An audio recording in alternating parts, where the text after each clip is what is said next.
Hi everyone, I'm the Limitless librarian, except earlier this week I was the livid librarian. Why?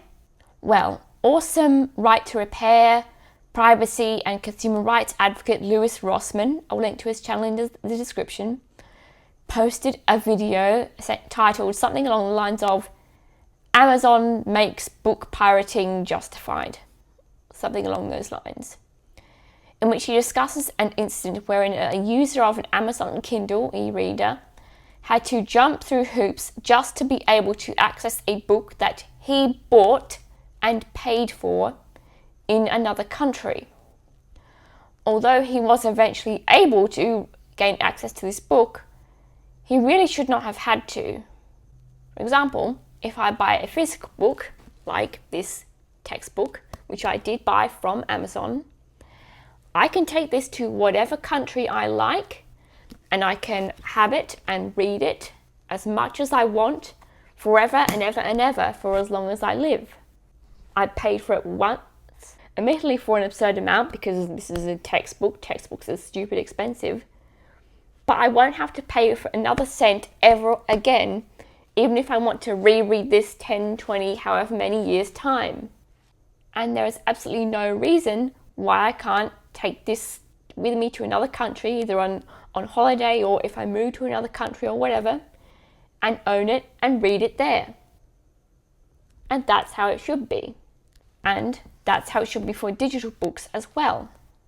So I'll cut this tangent explanation short for now. If you want a more detailed explanation as to the greater underlying problem and principles at play in this whole debate, go and check out Louis Rossmann's video on the topic.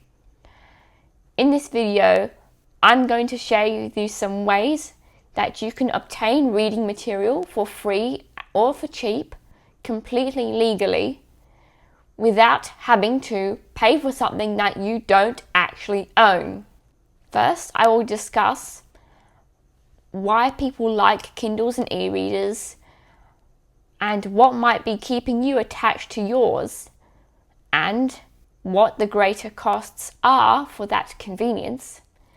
And then I will go through some alternate sources of reading material. I had a little bit of trouble deciding on how to structure that list, whether I did digital versus physical, owning versus borrowing, free versus cheap, etc. But since the focus of this video is aimed at weaning you off of Kindles and e-readers, I'll be listing these sources in order from most Kindle-like to least Kindle-like. So starting with the source that might make for the easiest transition, maintaining as much of the convenience of the Kindle as possible, away to less Kindle-like methods and why those are better in principle. And lastly, I'll share a couple of neat little hacks to help you get more book for your buck. So first, I'm not a Kindle owner, obviously, nor have I ever been or ever will be. But I do understand why people like them. They're convenient. You can take them anywhere and you can take heaps and heaps of books everywhere. A physical book takes up space to take it with you and have it with you, even just one. There's no way this would fit in my handbag. It goes in my school bag, my backpack, but even then, it's heavy, it takes up space. And not everyone even has a lot of space in their house for keeping their physical books. And it might seem silly to buy physical books when you're going to have to get rid of them if you want to make space to buy new ones. So a Kindle or an e-reader provides a convenient, portable solution to store heaps and heaps of books without taking up more physical space. Secondly, Kindle books are generally cheaper than physical books because, they don't have to pay for printing the paper and manufacturing and all that. Even though you have to pay for the device itself, and we'll get to that in a bit, it wouldn't take long for the thing to pay for itself in the form of the savings on the books that you buy for it. And lastly, Kindles have other features built into them, like a dictionary or being able to take notes and erase them, which you may not be able to do with a physical book, not cleanly, especially if you're reading, say, a library book and you're annotating books, making notes. And in regards to other Kindles, like the Kindle Fire, you can do even more stuff on them than just access books. However, there is a hidden cost to this convenience, and that is the fact that you don't actually own the books that you buy on the Kindle. What you're buying is a license to access those books, and that access can be revoked at any time at Amazon's say-so. For example, if they decide to delete your account because they don't like the reviews that you post, or if your account gets deleted by accident, or if there's some kind of glitch or bug in the system, or if Amazon itself decides to shut down the Kindle store, then you will lose access to all of those books that you bought and paid for. And this isn't just limited to books, this is anything that you buy digitally, like movies or video games. I know Steam has had this sort of drama with their games, and I believe this week PlayStation 5 users have had hundreds of games deleted from their accounts, paid games removed from their accounts through a supposed bug. And this isn't just downloads either. If the purchase is removed from your account, then it's like you never bought it, so if you want to download it again, you have to make a new purchase. And bringing this back to books, Microsoft used to have an ebook store until they shut it down. Luckily, this was not in 2024, so they generously gave back all of the money that people had spent on their ebooks when their store shut down. Now let's be honest with ourselves. If that was in 2024, do you really think that they would be so willing to sacrifice every bit of profit they made from that store and give it back to the customers who thought they were buying their books forever and not getting them forever? Do you really think they do that today? Do you really think Amazon or Steam or any of these other companies would do the same thing today if their digital stores shut down? Now, full transparency, I have bought digital exclusive products. For example, the LumaFusion app that I used to edit my videos, that was a paid app on the Apple Store.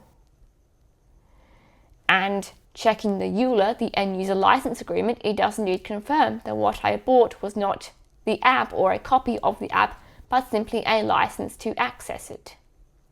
That was obviously expected. I knew that going in. And also, I bought less necessary digital purposes like digital Nintendo Switch games. So everything I said about Amazon and Steam and PlayStation could just as easily apply there. However, it really doesn't need to apply to books, because books don't seem to have as much of an exclusivity problem as streaming services or video game consoles, where you must have a particular service or console to play this specific thing. Sure, there are definitely going to be books out there that only exist digitally, but I think the amount of physical books that still exist and are still being published every day is just so vast that you don't really need to be worried about FOMO in this regard. I know there are definitely books, including digital books by authors that I like, that are going to be only digital. But I just don't feel the FOMO. Not the same way that I might do, for example, with a video game. Because there is just so much more choice in terms of what physical books are available, that you don't have time to be sad about all the digital only books that you can't read if you don't go digital. And that's the first reason why you may be irrationally attached to your Kindle when you don't need to be. If you're only buying books on e-reader that are digital exclusive, please stop telling these companies that this exclusivity rubbish works. If you just go to your local bookshop, you will be spoiled for choice there plenty. As for the second reason you may be irrationally attached to your Kindle, well, it's called the sunk cost fallacy. I looked on the Amazon app to see how much these things cost, and the prices range from like $220 Australian for the basic one to nearly $700 for the Kindle Scribe, which is presumably one of the most advanced models. Now that, I'm telling you, is a ludicrous amount to pay for a whole other device when you've already got a perfectly good one right there. Whatever device you're using to watch this video, I guarantee you can already read books on it. You can already download books on there. You don't need to buy a whole other hundreds of dollars device just to read books when you've already got a smartphone or an iPad or something in front of you. What is wrong with that? I'll tell you why you're still attached to that Kindle. As I said, sunk cost fallacy. You already shelled out somewhere between $200 and $700 for that thing, and by Jove, you are going to get your money's worth. In your mind, you still feel pressured to shell out for books on that Kindle because you are determined not to make that a wasted investment. You at the very least want to make sure the thing pays for itself. The sunk cost fallacy is the tendency for people to persist with endeavours of which the benefits have ceased to outweigh the costs, because to give up on those endeavours, to sacrifice them, would be to render all of the time, effort, money and resources that you've invested into that thing a waste. And so you continue to invest more time, effort, money and resources into that thing that has ceased, even though it has ceased to be of benefit for you, because you've already done so, compounding the problem further and making it harder and harder to quit. You've already paid an amount of money for that device, and so long as the amount that you have saved on by buying books on there instead of physically is less than what you paid for that, then that cost would be a waste. You would have been better off buying those books physically. And so, well, it's too late, you've bought the thing now. Your only choice is to make sure that that thing pays for itself. But, as this video proves, there are heaps of ways to source plenty of reading material to keep you going for years and years and years without needing to buy a book or shell out ludicrous amounts of money for books to keep you busy and entertained and fulfilled. So I've taken up enough of your time explaining why people like Kindles, why you're attached to yours, and giving you a brief introduction on why we should ditch them. So, without further ado, let's get into the list. I will start with the most Kindle-like methods.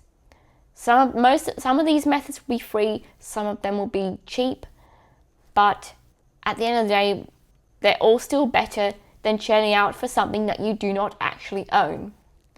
Because the most important takeaway from all of this is that if we keep obediently paying for things, giving money to these companies for things that they own and we don't, then in the very near future, as so many others have said before me, we will own nothing and we will be happy. I do not want to live in that future. Neither do you. So, the first step in our journey to weaning ourselves off of the Kindle or the e-reader is to restrict it to only the free books. You still won't own them, but at least you're not actually paying for something that you don't own. So if for whatever reason you lose access to your Amazon or other e-reader account, at least you'll be able to make a new account and download the free books again without having to shell out again. Unfortunately, some of these are likely to be first in a series to get you hooked in for free before you have to pay for the rest. And if these are Kindle exclusives or digital exclusives, then that kind of sucks. But you never know what you might be able to find. You can find some books that are standalones for free. Next on the list is free books on whatever device you're currently watching this video on.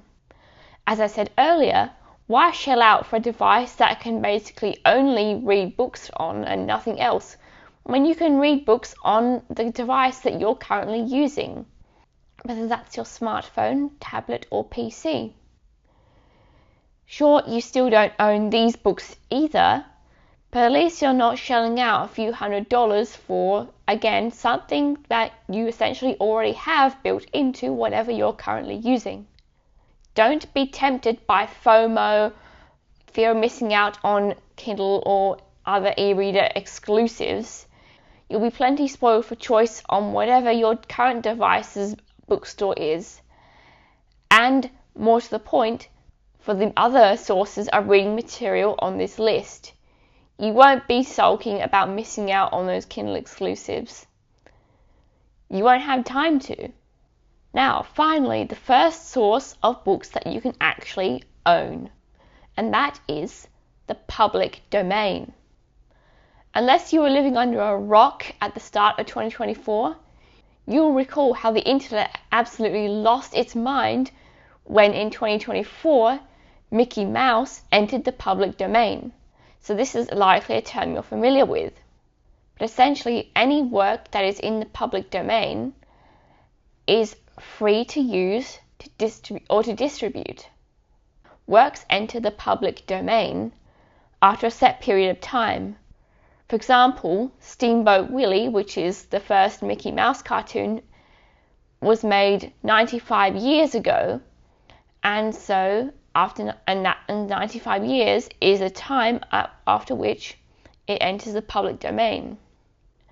To be clear, this does not mean that people can use any version of Mickey Mouse in their works, only the Steamboat Willie version.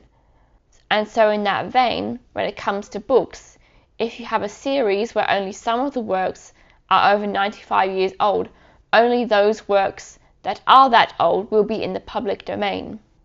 But that's still a start. So anyway, what this means for us is, for example, Bram Stoker's novel Dracula is in the public domain. This means that people are free to use the Dracula that appears in that novel as they see fit. You can write your own story about that Dracula, or you can reprint the original novel in a new binding and sell it. And it means that these books are completely legal to distribute and download for free online. Your iBooks or Kindle or whatever digital bookstore you have may have a lot of these public domain works for free downloads.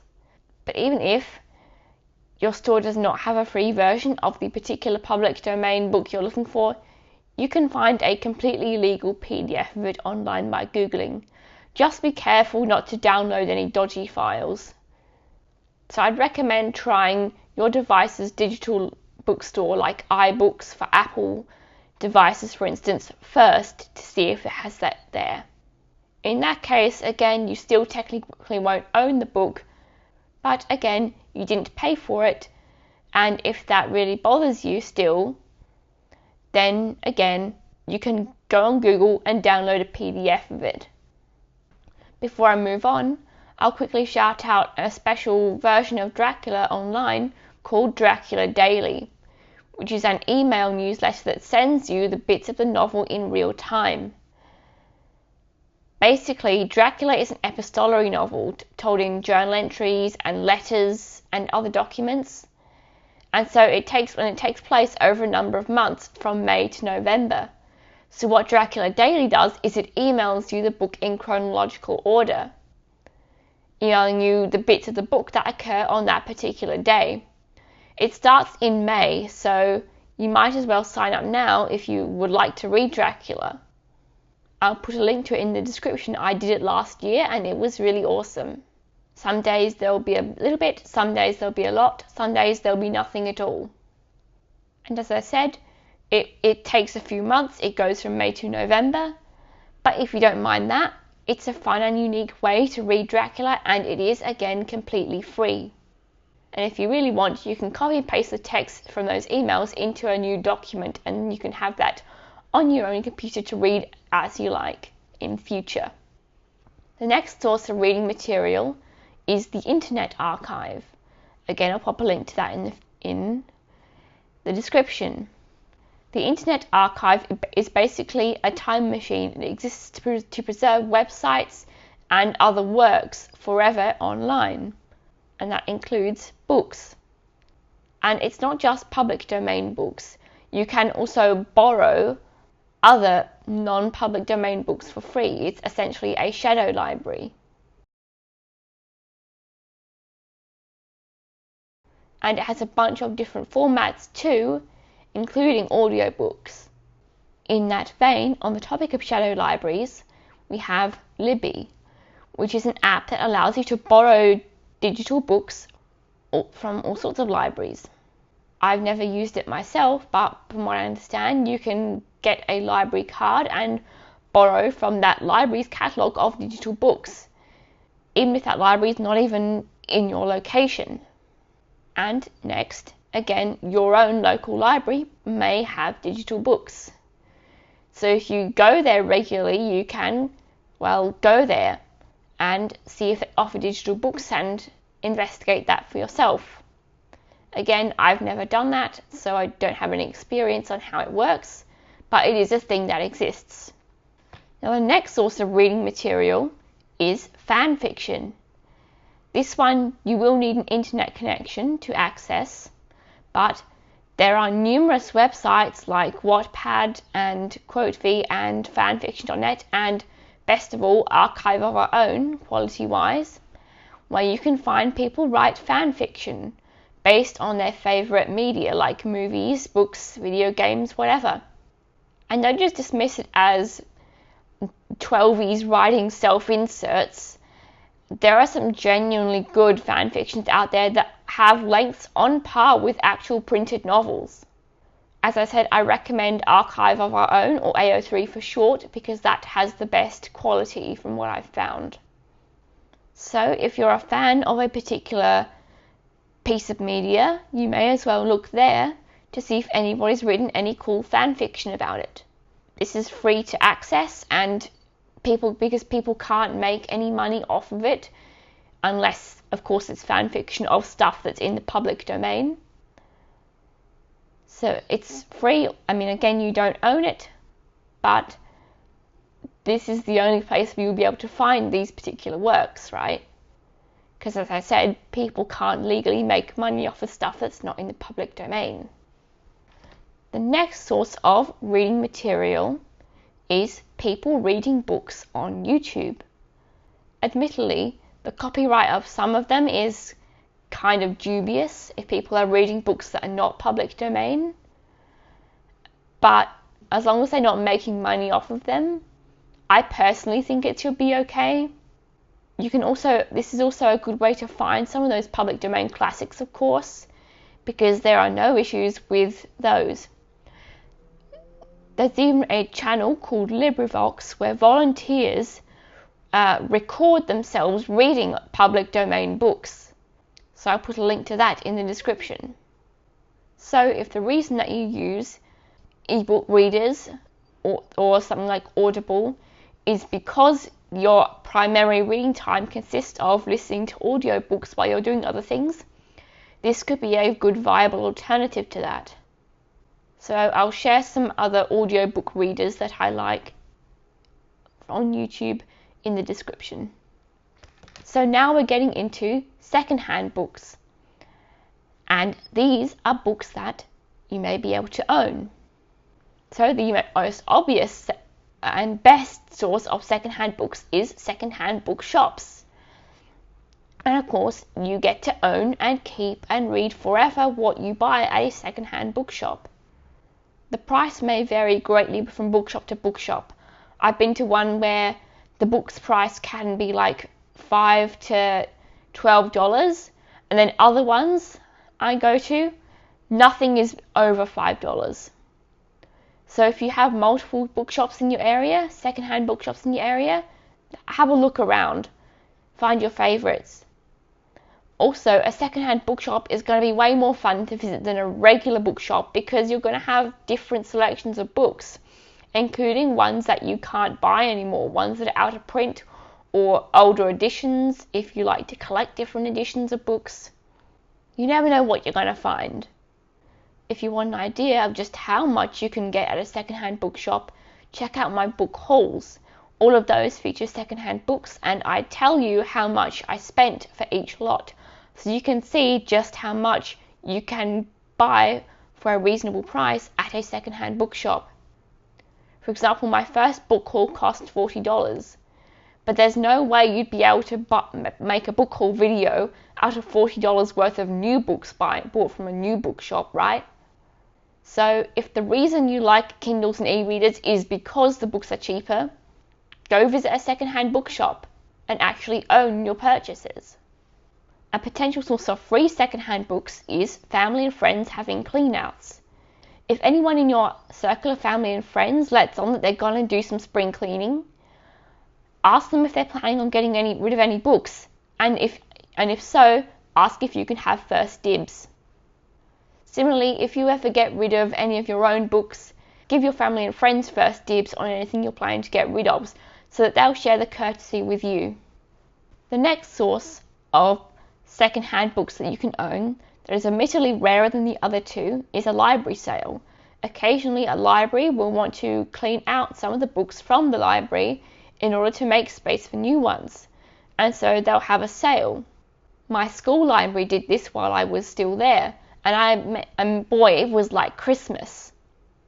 And as with second-hand books from other sources, most of the books I got there were actually in pretty good condition, in spite of the fact that they've been handled by multiple people. The vast majority of second-hand books I own are in pretty good shape.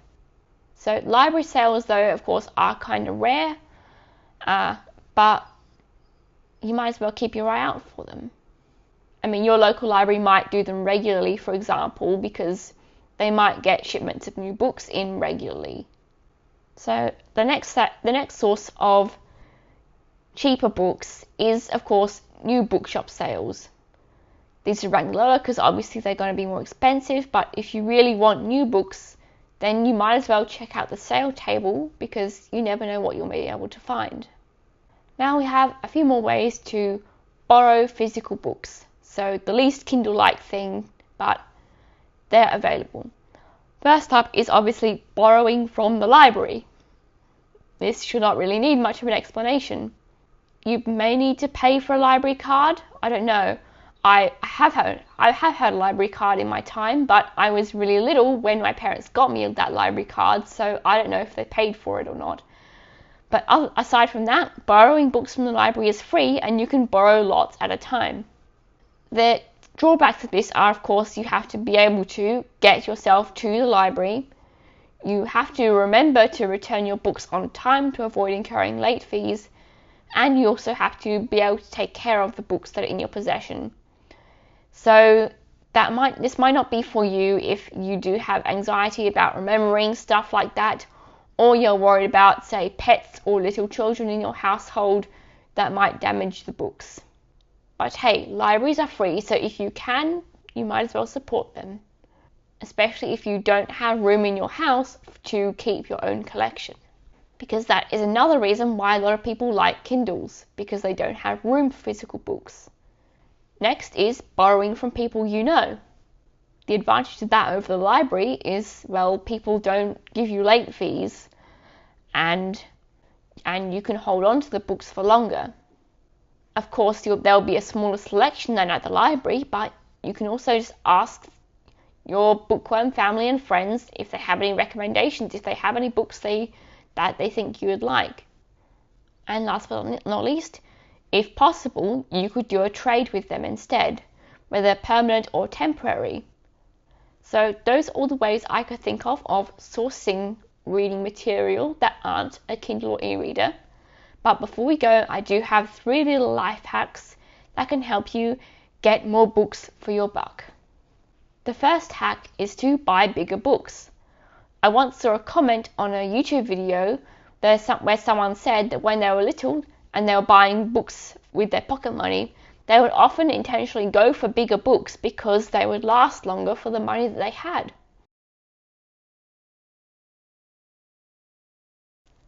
For example, this Flame Tree George Orwell collection was $15 new at a bookshop. It was on sale. These are normally expensive, but my bookshop always had these on sale for like $15 or $16. These Flame Tree books last a really long time reading them because they are so text dense. So even though they're generally less than 500 pages, there is actually a lot packed in here. This George Orwell one has the complete 1984 and Animal Farm in it, plus a bunch of George Orwell's essays. So that's a really great deal. Also, I might as well also mention those classics public domain books. If you want to own them physically, they're usually really cheap, even new ones. For example, this edition of the Brothers Karamazov, which is again a really big book, which is also a classic, I remember I got it for like $7 or $8 new. So if you do prefer physical books over digital, even these public domain classics are way cheaper at a bookshop than new books that are not in the public domain. On the subject of bookshops, my second hack is bookshop loyalty cards. I have a loyalty card for both Dymocks and QBD, two of Australia's biggest new bookshops. When you buy books from them, you collect points on on your loyalty card, and those can be used for a discount on future purchases. And you can rack up quite a lot of points. For example, I frequently end up with enough points to essentially get one of my books for free. And the last book buying hack I have for you is to sit on new releases instead of buying them straight away, because they're going to be super expensive straight away. But if you wait a while, they'll go down in price, or you may be able to stumble upon them in second-hand bookshops. Especially if you're someone who has a massive TBR, and thus you're probably not going to be reading that new release right away. It's probably better to stamp down on that FOMO and wait on it. You'll thank me for it in the end. And there you go, thus concludes my guide to kicking the Kindle. I hope you found it useful, and even if you're not even a Kindle or ebook user, maybe you came away from this video with a few more sources of reading material that you might not have thought about before. So, thank you for watching. If you got something from this video, please give it a like and hit that subscribe button for more book discussions and book content on my channel. And as always, do lots of maths, read lots of books, and I'm sure you'll have an awesome day.